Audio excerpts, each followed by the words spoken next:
Friends, मैं हूं Rahul Kumar. As a postal assistant work कर रहा हूं। बहुत सारे लोगों का कमेंट रहा है कि ट्रांसफ़र पॉलिसी के बारे में एक फुल वीडियो बनाइए स्टार्टिंग से।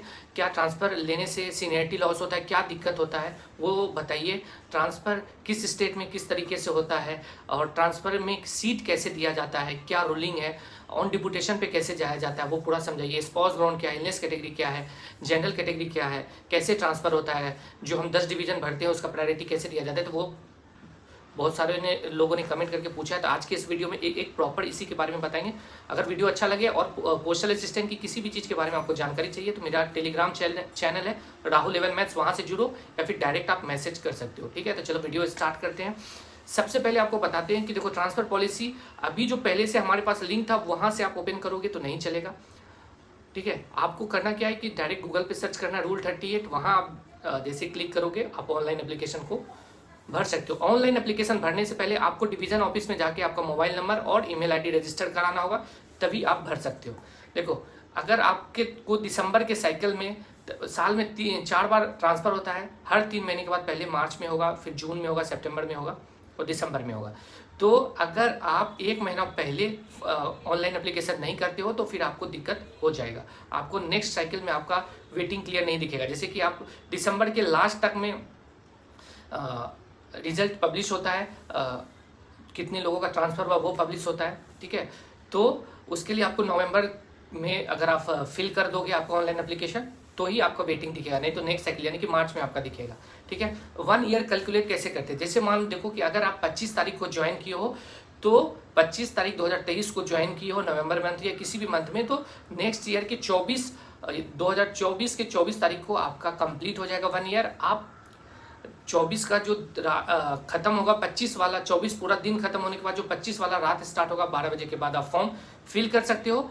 ठीक है, इस वाले एग्जाम में आप सेम डेट में भी ज्वाइन किए हो, जो पहले फॉर्म फिल करेगा वही पहला कहलाएगा। अगर सेम आदमी एक ही डेट में ज्वाइन किया है लेकिन कोई रात को 12:20 में किया, कोई रात को 12:10 में किया, कोई रात को 12:05 में किया, तो उसी तरह से आपका वेटिंग दिखेगा। ठीक है, तो यहाँ पे ये हो गया फॉर्म फिल करिए। अब कैटेगरी के बारे में बात करते हैं। ये गलती मत करना कि ऑनलाइन एप्लीकेशन भरने से पहले आपका जो कैटेगरी है, आप अगर ओबीसी से हो, सिलेक्शन यूआर में हुआ है तो यूआर ही फिल करना, और अपने डिवीजन ऑफिस और जो आपका सर्विस बुक बनाता है उसमें जरूर देखने की कोशिश करना कि आपका क्या दिया हुआ है।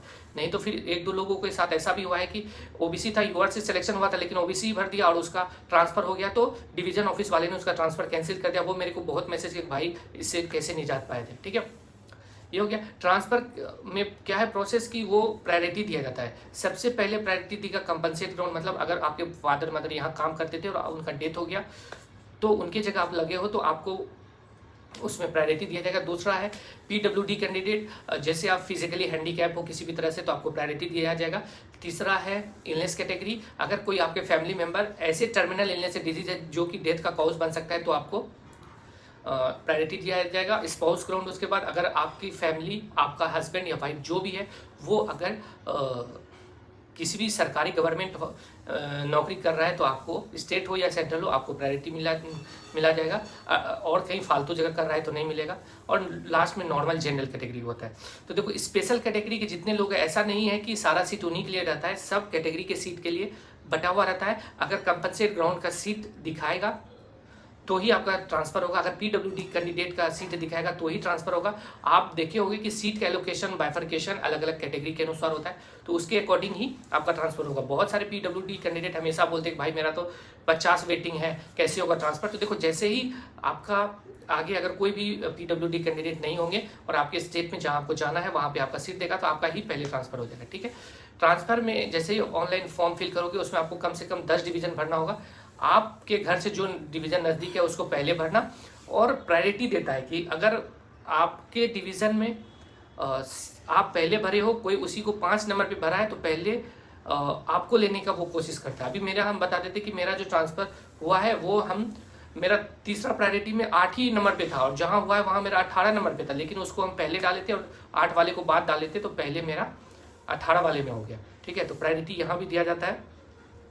मेडिकल जो आपको टर्मिनल इलनेस बोले उसके लिए आपको चीफ मेडिकल ऑफिसर जो आपके पास में गवर्नमेंट हॉस्पिटल होगा, सीएमओ या सर्जन का एक रिकमेंडेशन चाहिए जो आप डिवीजन ऑफिस में जमा करोगे तो फिर वो इलनेस कैटेगरी रिकमेंड करेगा। उसमें आप अगर एक्स सर्विसमैन है तो वो आपका जो हॉस्पिटल आर्मी हॉस्पिटल है वो भी चलेगा, क्योंकि हमारे यहाँ ऑफिस में आर्मी हॉस्पिटल का भी दिया है, ठीक है। लेकिन टर्मिनल इलनेस होना चाहिए।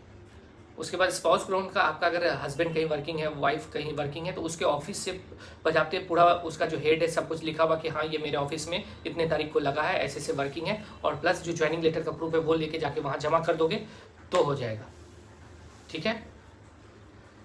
इस तरह से आपको चलना पड़ेगा।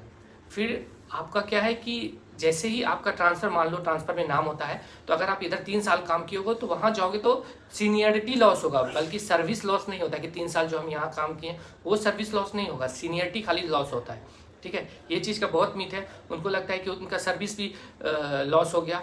क्या उनको लगता है कि जो आईपी का एग्ज़ाम 8 साल में देने का है वो 3 साल उसमें काउंट नहीं होगा, ऐसा कुछ भी नहीं है। आप सीनियरिटी जो एलएसडी प्रमोशन के लिए होता है उसका एक क्या कौन सा तो बुक बोलते हैं, दिमाग से निकल गया है, उसमें पीछे चले जाओगे।